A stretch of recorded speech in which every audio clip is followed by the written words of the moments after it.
नमस्कार। महाराष्ट्र विधानसभा चुनाव के लिए भारतीय जनता पार्टी ने 99 प्रत्याशियों की पहली सूची जारी कर दी। इनमें से 6 सीटें एसटी, 4 सीटें एससी के लिए, वहीं 13 सीटों पर महिलाओं को भी टिकट दिया गया है।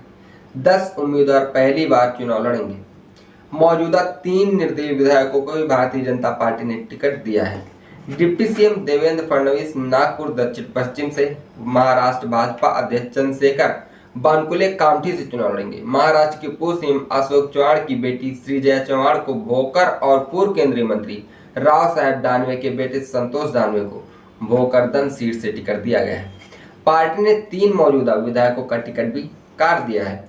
महाराष्ट्र विधानसभा का कार्यकाल 26 नवंबर 2024 को खत्म हो रहा है। महाराष्ट्र में महायुति यानी शिवसेना, भारतीय जनता पार्टी और एनसीपी अजित पवार गुट की सरकार है। एंटी इनकम्बेंसी और 6 बड़ी पार्टियों के बीच बंटने वाले वोट को साधना पार्टी के लिए अब बहुत बड़ी चुनौती इस बार है। 2024 लोकसभा चुनाव में महाराष्ट्र में 48 सीटों में से इंडिया गठबंधन को 30 और एनडीए को मात्र 17 सीटें मिली हैं। इनमें से भारतीय जनता पार्टी को 9, शिवसेना को 7 और एनसीपी को सिर्फ 1 सीट मिली थी। भारतीय जनता पार्टी को 23 सीटों का नुकसान हुआ था।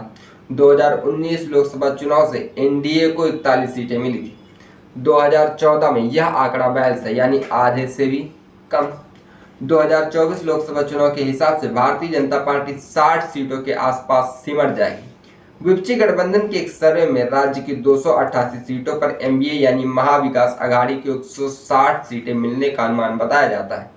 भारतीय जनता पार्टी के लिए मराठा आंदोलन बहुत बड़ी चुनौती बना हुआ है। इसके अलावा शिवसेना और एनसीपी में भी तोड़फोड़ के बाद उद्धव ठाकरे और शरद पवार के साथ लोगों की बहुत बड़ी सिंपैथी है। 2019 में भारतीय जनता पार्टी शिवसेना का गठबंधन था।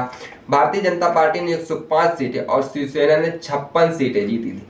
गठबंधन से एनसीपी को 54 और कांग्रेस को 44 सीटें मिली थी। भारतीय जनता पार्टी शिवसेना आसानी से सत्ता में आ जाती, पर मनमुटाव के कारण गठबंधन टूट गया था। 23 नवंबर 2019 को फडणवीस ने मुख्यमंत्री और अजित पवार ने उप मुख्यमंत्री पद की शपथ ली।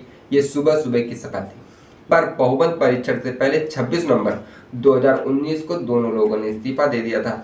28 नवंबर 2019 को शिवसेना, एनसीपी और कांग्रेस की महाविकास आघाड़ी सत्ता में आ गई। इसके बाद शिवसेना और एनसीपी में बगावत हुई और 4 दल बने। लोकसभा चुनाव में शरद और उद्धव को बढ़त मिली और इन्हीं सब प्रदेशों में विधानसभा चुनाव इस बार होगा। इस बार आपको क्या लगता है कि महाराष्ट्र का चुनाव गठबंधन जीत पाएगा या भारतीय जनता पार्टी फिर से सरकार बनाएगा? इस बात का जवाब कमेंट बॉक्स में कमेंट करके जरूर दें। देखते रहिए हालचाल। जय हिंद।